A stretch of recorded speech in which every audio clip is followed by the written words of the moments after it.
የ13 ወር ጸጋን ግጥምና ዜማ የሰራው ሰው ዛሬ እንደነው አኮረፍሽ ወይ ምናምን ልጻፍ እንደዛ ለምን ዝም ብላ አታኮርፍም ሴትዮ?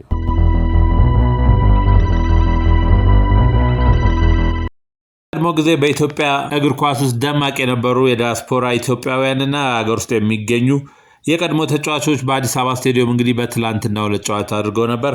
ከውጭ ሀገር ከመጡት መካከል እነ ሳሙኤል ደምሴ ኩኩሻ ኢትዮጵያ ቡና የማል ተከላካይ ነበር፣ መከላከያም ተጫውቷል። እነ ሳምሶን ሚካኤል ከለንደን፣ ታዲዮስ ጌታቸው ከአሜሪካ፣ አሸናፊ ግርማ ከካናዳና ዘላለም አልጣን የመሳሰሉ ሌሎች ተጫዋቾችን ከውጭ ሀገር መጥተዋል። ከሀገር ውስጥ ደግሞ እነ አዳነ ግርማ፣ አስራት መገርሳ፣ ሳምሶን ሙሉጌታ፣ ታፈሰ ተስፋዬን የመሳሰሉ ተጫዋቾች ጨዋታ አድርገዋል። የሀገር ውስጡ እንግዲህ ተጫዋቾች በመስፈርት እንደተመራረጡ አይታወቅም። በጓደኛ የተመራረጣችሁ ይመስላል፣ በጣም ያሳዝናል ሲል የቀድሞ ኢትዮጵያ ብሔራዊ ቡድንና ወጣት ቡድን ወሳኝ ተጫዋች የነበረው በቀለ ልሁ እልህኛው ተከላካይ ተነግሯል። በፌስቡክ ገጹ በቀለ ባሰፈረው ጽሁፍ በመጀመሪያ ደረጃ ጓደኞቼ፣ ወንድሞቼ በሶሻል ሚዲያም ቢሆን ስላዩአችሁ ደስ ብሎኛል። እንኳን ደህና መጣችሁ። እኔም በጣም ቅር ያለኝ የሀገር ውስጥ ተጫዋቾች መራጮች በጓደኛ በትውውቅ አደረጋችሁት። እውነት አውራ ካላችሁኝ ኢትዮጵያ ውስጥ እኮ አንድ የምታገናኘን የቀረችን እሴት እኮ ኳስ ነች። እኔ በብሔራዊ ቡድን በክለብ አብራቸው የተጫወቱት ወንድሞቼን ስንት ዓመት ውጭ ያሉትን አይደለም እዚህም ኢትዮጵያ ውስጥ እንኳን ሆነን አንገናኝም። በዚህ አጋጣሚ አለመገናኘታችን በጣም አሳዝኖኛል ሲል ቅሬታውን አስተላልፏል። ወደፊት ከዚህ ትምህርት መውሰድ ይገባል ብዬ አስባለሁ። ወደ ሌላ መረጃችን ስናልፍ እንግዲህ አስፋው መሸሻ እናገኛለን። አስፋው መሸሻ በ97 ነጥባን በአይሬ የሙዚቃ ዝግጅት 8 ሰዓት ላይ ሲሆን ሞቅ ደመቅ ሸብረቅረቅ በሚለው አቀራረቡ እንዲሁም ሙዚቃዎችን ሲያጫውት እናስታውሰዋለን። ከዛ በተረፈ ደግሞ የኢቢኤስ ቲቪ ውስጥ ሆኖ በጣም በቃ አዝናኝ ሰው ነበረ። አስፋው መሸሻን እንግዲህ በአካል ካጣነው 2 ዓመት ሞልቶታል። ነፍስ ይማር አስፋው መሸሻ። ድምፃዊት ቬሮኒካ አዳነ እንግዲህ በ9ኛ የአፍሪማ ሽልማት ላይ በናይጄሪያ ሌጎስ በተካሄደው ላይ ማለት ነው አኩሪ ታሪክ አስመዝግባለች። ድምፃዊቷ በመላው አፍሪካ ትልቅ ግምት የሚሰጠውን 9ኛውን የአፍሪካ የሙዚቃ ሽልማት ኦል አፍሪካ ሙዚክ አዋርድ በአሸናፊነት አጠናቃለች። ቬሮኒካ በዘርፉ ካሉ ጠንካራ ጎራዊ ተፎካካሪዎች መካከል በመመረጥ ነው እንግዲህ ዘ ቤስት አርቲስት ዱ ኦር ግሩፕ ኢን አፍሪካን ትራዲሽናል ሙዚክ በሚለው ዘርፍ ድልን የተቀዳጀችው። ቬሮኒካ ይህን ሽልማት ያሸነፈችው የኢትዮጵያን ባህላዊ ዜማ ከዘመናዊ የሙዚቃ ስልት ጋር በማዋሃድ ባሳየችው ድንቅ ብቃት መሆኑም ታውቋል። የአፍሪማ ሽልማት በመላው አፍሪካ የሚገኙ የሙዚቃ ባለሙያዎችን ስራ ለማበረታታትና እውቅና ለመስጠት የሚዘጋጅ ታላቅ አህጉራዊ መድረክ መሆኑ ይታወቃል።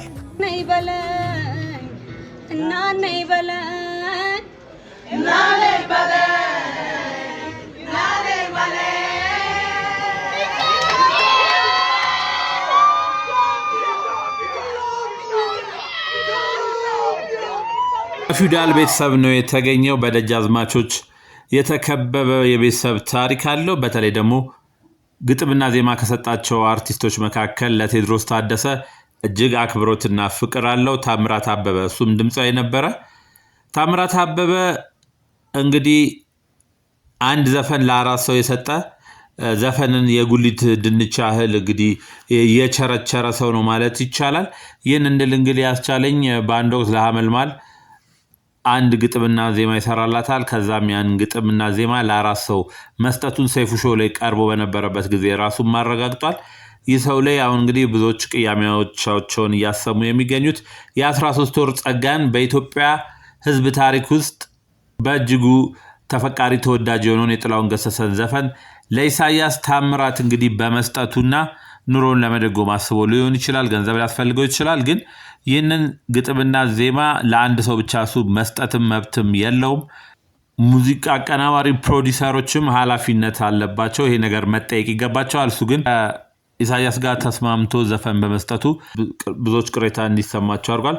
የ13 ወር ጸጋን የመሰለ ጥላሁን ገሰሰ አግዝፎ ሰቅሎ የሄደውን ዘፈን ለኢሳያስ ታምራት ሰጥቶ የጥላሁንን ክብር አስደፍሯል። አንጋፋ ድምፃውያን አተልቀው ሰርቶት ያለፉትን ዘፈን የሚዲያ ሰዎች እንግዲህ ባላማጫው በሚዲያዎቻቸው እንዳይጫወት በማድረግ ተመልካቾችም ዩቲዩብ ላይ ባለሙያት እንግዲህ እነዚህን ድምፃውያን መቅጣት ይገባል። ምክንያቱም ጥላሁን ገሰሰ፣ ማህሙድ አህመድ፣ እነ ሙሉቀን መለሰን የመሳሰሉ ዘመናዊ ሽሬ ድምፃውያን አተልቀው በትልቅ ደረጃ ላይ አስቀምጠውት ቅርስ መታየት የሚገባቸው ሙዚየም መቀመጥ የሚገባቸውን ድምፃውያን ማንም 100 እና 200 ብር 10 ሺና 50 ሺህ ብር እየከፈለ እየተጫወታቸው አንደኛ በቅጂና ተዛማጅ መብቶችም ያስጠይቃል። ምክንያቱም ግጥምና ዜማን ብቻ አስፈቅዶ መዝፈን አይቻልም። ቤተሰብ መጠየቅ አለበት። ፕሮዲውሰር፣ አቀናባሪ እየተባለ ሌሎች አካላትን መጠየቅ ይገባል። እነዚህን መስፈን ካለባቸው ነው እነዚህን ሰዎች ማማከር የሚገባው። እነዚህ አንዳንድ ድምፃውያን ግን አሁን እንደምንመለከተው በራሳቸው ጊዜ ለግጥምና ዜማ ብቻ ደራሲ እየጠየቁ ሲጫወቱ እናያለን። የሙዚቃ ማህበር ፕሬዚዳንት አቶ ዳዊት ይፍሩ ሰይፉ በኢቢኤስ ላይ በስልክ ገብተው አቶ ታምራት እና ኢሳያስ ስህተት መስራታቸውን አመለካች አስተያየት ሰጥተዋል። አንድ ዘፈን ድጋሚ ለመስራት ይፈለግ ዜማና ግጥም ደራሲውን ብቻ አስፈቅዶ መስራት አይቻልም። ፕሮዲውሰሩን ኢንትሮና ብሪ ሰርቶ ዘፈኑን ያስዋበው አቀናባሪውን ጨምሮ ሌሎች ባለሙያዎችን መጠየቅ እንደሚገባ አስብረውባቸዋል። የጥላሁንን ክብር ያጎደፉት ታበበና ኢሳያስ ታምራት መቀጣጫ መሆን አለባቸው ብዬ እኔ በግል ያስባለሁ።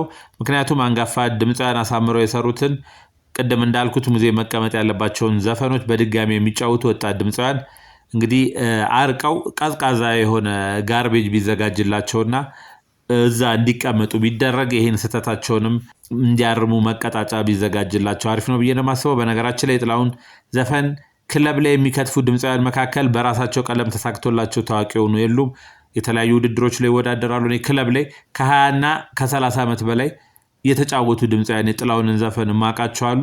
ግን አንድ ሲንግል እንኳን ያልሰሩ ለመስራት ሞክረው ከጥላሁን ተጽዕኖ መውጣት ስላልቻሉ ሊሳካላቸው ያልቻሉ በርካታ ድምፃውያን አሉ። ትልልቅ ክለብ ኖሯቸው የጥላሁንን ዘፈን አስመስለው የሚዘፍኑ ኢሚቴት የሚያደርጉ በድጋሚ የሚሰሩ በርካታ አፍቃሪ ያላቸው ድምፃውያን ቢኖሩም እንኳን በራሳቸው ቀለም ግን ስራ ሰርተው መውጣት አልቻሉ። ምክንያቱም እቺ ሀገር መቼም የማይደገም ሞቶም የነገሰ አንድ ጥላሁን ገሰሰ አላትና ነው። ወደፊትስ ኢሳያስ ታምራት ከዚህ ተጽዕኖ ወጥቶ የራሱን ስራ ሰርቶ ይሳካለት ይሆን የሚለውን እንግዲህ ወደፊት እንግዲህ ጊዜ ምስክር መሆን ይችላል ማለት ነው። ቻናሉን ላይክ፣ ሰብስክራይብ ማድረጋችሁ እንዳረሱ። አቤል አለማየሁ ነበር ከአቤል ኢንፎቴመንት። መልካም ጊዜ እመኝላችኋለሁ።